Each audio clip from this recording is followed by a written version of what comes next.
Hey there!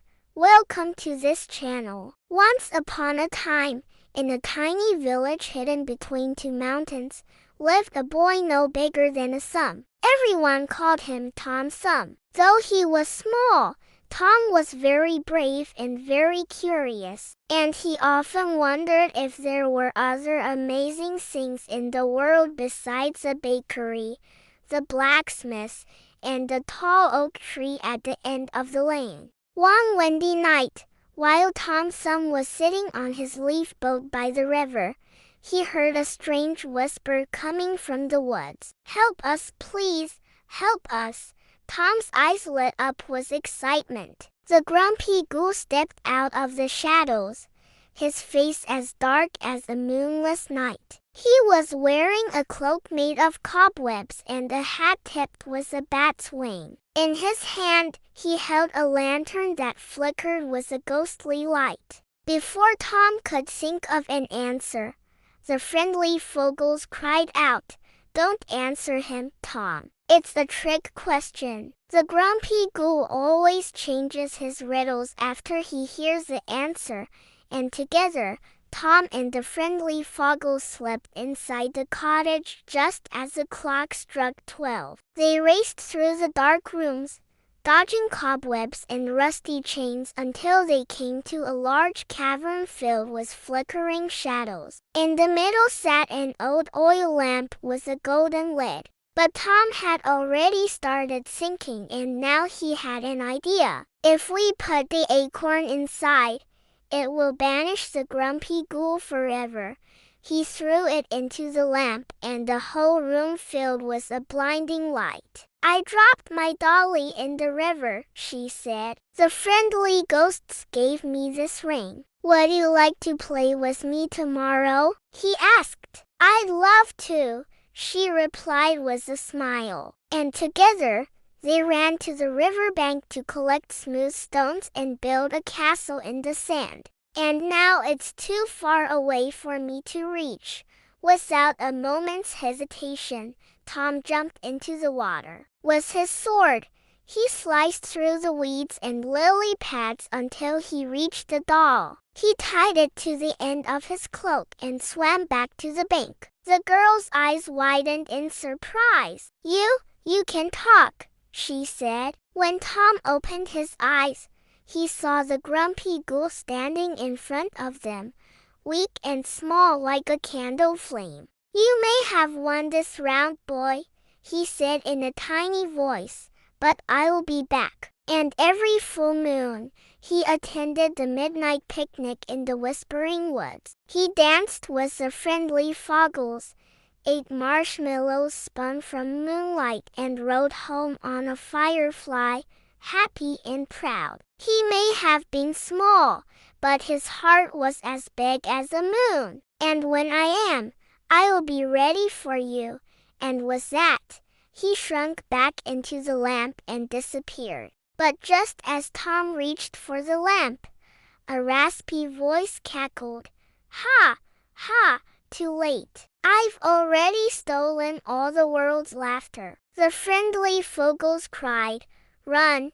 and Tom raced out of the cottage with them close behind. Outside, they watched as the roof caved in, turning the grumpy ghoul's cottage into a pile of dusty rocks. "Hooray!"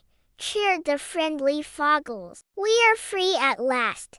Now I'm too powerful to be put back in this silly lamp." The shadow on the wall grew larger and darker. "And next, I'll drain all the color from the world until everyone is as gray as me."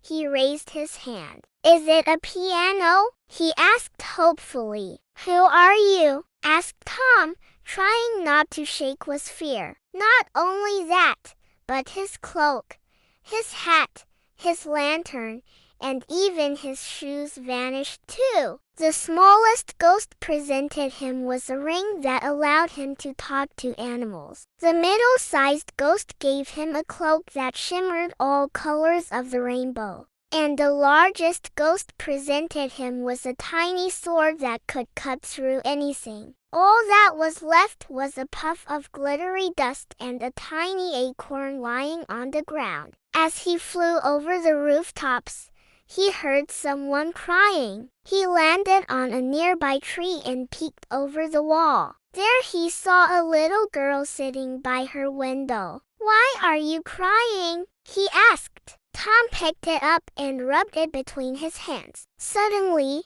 it glowed with a soft, beautiful light. "Wow!" breathed Tom. "So the ghoul has turned into a good spirit. Adventure!"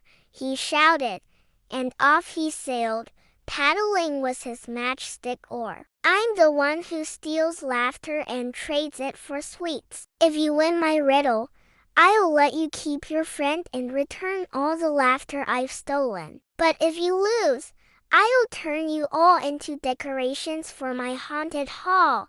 The Fogels looked desperate, but Tom knew he had to try. "All right, Grumpy Ghoul, ask your riddle," he said. "Hand over your smile, little one, and I'll give you a lollipop in return." But Tom didn't have a lollipop in mind. Instead, he looked around for something heavy to throw. But before he could take aim, one of the friendly Fogels cried, "Wait, please don't hurt him. We'll do whatever you want. Just let the boy go." He followed the whisper into the whistling forest, where the trees creaked and moaned like an old man and the fog swirled and danced around him. Suddenly, out of nowhere, 3 glowing shapes appeared behind a twisted tree stump. At first, Tom thought they were scary ghosts, but then he saw that one wore a silly hat, one floated upside down, and one had glasses made from bubble gum. "Don't be afraid," said the smallest ghost. "We're the friendly Fogels. We're trapped by the Grumpy Ghoul, and only someone small and clever can help us." Then the largest ghost added with a sigh, "And we need someone small and clever fast, because in just a few hours it will be the night of eternal whispers, and the Grumpy Ghoul will steal all the laughter in the world."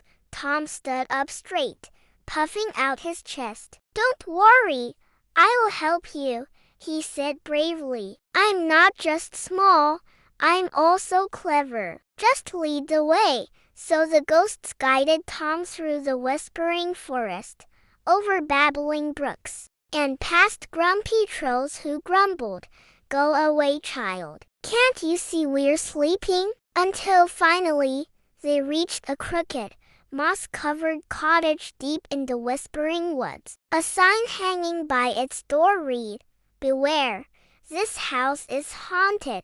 But the friendly Fogels just sighed and said, "This is our chance. When the clock strikes 12, we must slip inside and put the Grumpy Ghoul back in his lamp before he steals all the world's laughter." But just as they reached the door, a gruff voice boomed, "Well, well, what have we here?" "A lost little boy," the ghoul cackled, a sound like stones scraping together. The ghoul threw his head back and laughed. "So the rumors are true. You're as selfless as they say. Very well, I shall make you a deal." The ghoul stroked his pointy chin thoughtfully. I have keys but no locks. I make sounds but no voice. What am I?" The Grumpy Ghoul looked shocked. "How did you know?" he cried, and in a flash, he disappeared. Then one of the friendly Fogels cried, "Quick, put the acorn in my pocket so it can light the way. This is the Grumpy Ghoul's lamp," whispered the smallest Fogel. But before the Grumpy Ghoul could escape, Tom shouted, "Wait," and took the glowing acorn from his pocket. The cave began to shake and rumble, and to thank Tom for his bravery, the ghosts each gave him a magical gift. Before long, Tom was sailing back to his village on a firefly, waving goodbye to his new friends. She sniffled and wiped her eyes. Tom blushed. "Oh, Yes, from that day on, Tom wasn't known as just Tom Sum, but as Tom Sum, the boy who befriended ghosts. And so ends the story of Tom Sum, the boy who befriended ghosts. The end.